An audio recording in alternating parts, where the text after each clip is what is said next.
بسم اللہ الرحمن الرحیم۔ چوتھی فصل حج کی حقیقت کے متعلق۔ حج در حقیقت دو منظروں کا نمونہ ہے اور اس کی ہر چیز میں دو حقیقتیں پنہا ہے۔ اگرچہ اللہ جل شانہ کے ہر حکم میں لاکھوں مصلحتیں اور حکمت ایسی ہے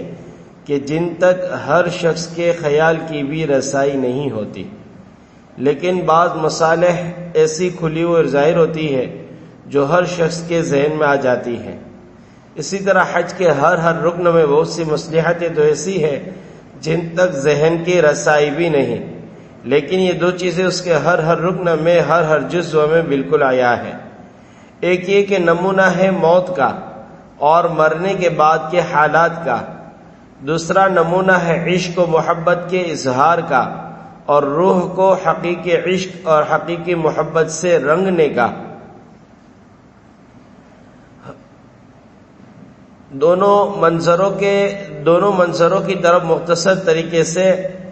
تنبیہ کی جاتی ہے، اور اس نمونے پر غور کرنے سے سب چیزوں میں یہ امور ظاہر و واضح ہو جائیں گے۔ پہلا نمونہ موت اور اس کے ماں باپ کا منظر ہے کہ آدمی جس وقت گھر سے چلتا ہے، سب عزیز و اقارب، گھر بار، وطن، احباب کو یکلخت چھوڑ کر دوسرے ملک گویا دوسرے عالم کا سفر اختیار کرتا ہے۔ جن چیزوں کے ساتھ دل مشغول تھا، گھر بار، کھیتی باغ، احباب کی مجلس سے سبھی اس وقت چھوٹ رہی ہے، جیسا کہ مرنے کے وقت سب کو بیک وقت خیر بات کہنا پڑتا ہے۔ حج کو روانگی کے وقت یہی چیز قابل غور و فکر اور قابل عبرت و اعتبار ہے کہ جیسا آج عارضی مدت کے لیے یہ سب کچھ چھوٹ رہا ہے، بہت جلد وہ وقت بھی آنے والا ہے کہ ہمیشہ کے لیے یہ سب چیزیں چھوٹنے والی ہیں۔ اس کے بعد سواری پر سوار ہونا اگر عبرت اور غور کی نگاہ سے دیکھا جائے تو جنازے پر سوار ہو کر چل دینے کی یاد تازہ کرتا ہے۔ گاڑی میں بیٹھنے کے بعد بھی وہ ہر قدم پر وطن اور احباب سے دوری اور جدائی بڑھاتی جاتی ہے، اور جنازہ اٹھانے والے بھی ہر قدم پر سب اعزاء، گھر بار، ساز و سامان سے دور لے جایا کرتے ہیں۔ کچھ لوگ ضرور جنازے کی نماز تک ساتھ دیتے ہیں، کچھ قبر تک بھی پہنچا دیتے ہیں، اور کچھ قبر میں رکھنے اور مٹی ڈالنے کے تک بھی ساتھ دے دیتے ہیں۔ یہ سارے منظر حاجی کے ساتھ بھی پیش آتے ہیں کہ کچھ لوگ گھر ہی سے مسافہ کر کے فی امان اللہ کہہ دیتے ہیں، کچھ اسٹیشن تک تکلیف فرما لیتے ہیں، اور کچھ جو بہت ہی خاص ہوتے ہیں جو آگے جہاز تک بھی پہنچا دیتے ہیں۔ جہاز اور قبر میں جانے والے صرف وہی رفیق اور ساتھ ہوتے ہیں جو اس عالم تک ساتھ دینے والے ہوں، چاہے وہ اعزاء و اقارب ہو یا مال و متاع ہو۔ ان میں بعض رفیق سفر ایسے مخلص غمگسار راحت رسا ہوں گے جو ہر قدم پر راحت پہنچاتے ہیں، اور بعض رفیق ایسے بدخلق، کژمزاج، ضدی، جھگڑالو ہوں گے جو سفر کی ہر منزل میں بجائے راحت کے اور مصیبت کا سبب بنتے ہیں۔ بعین ہی یہی ساری صورت آخرت کے سفر میں پیش آتی ہے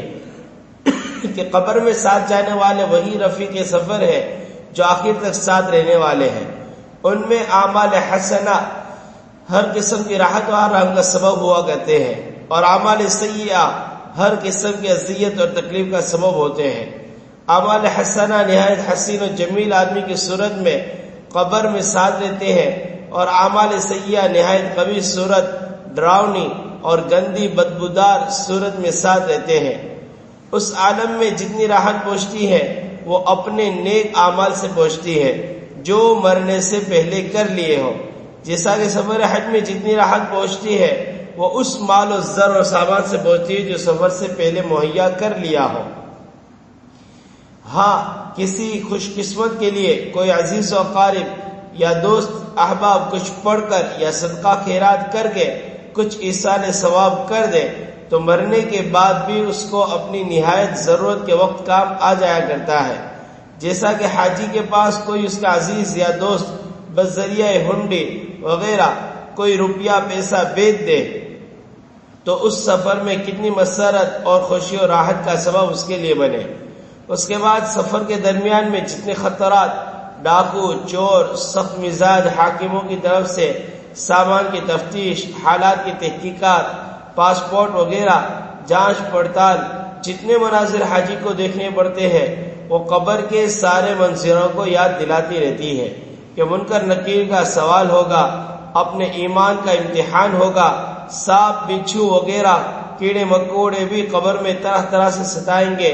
اعمال نامہ بھی اپنے ساتھ ہی ہوگا۔ وَكُلَّ إِنسَانٍ أَلْزَمْنَاهُ طَائِرَهُ فِي عُنُقِهِ،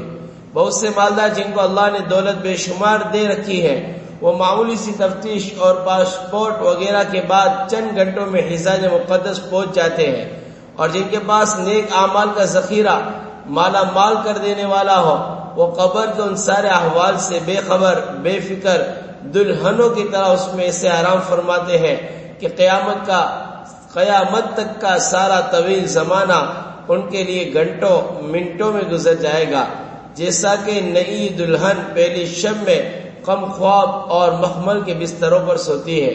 اسی طرح یہ لوگ قبر میں سو جاتے ہیں۔ سبحان اللہ، سبحان اللہ، اشہد ان لا الہ الا انت، استغفرک۔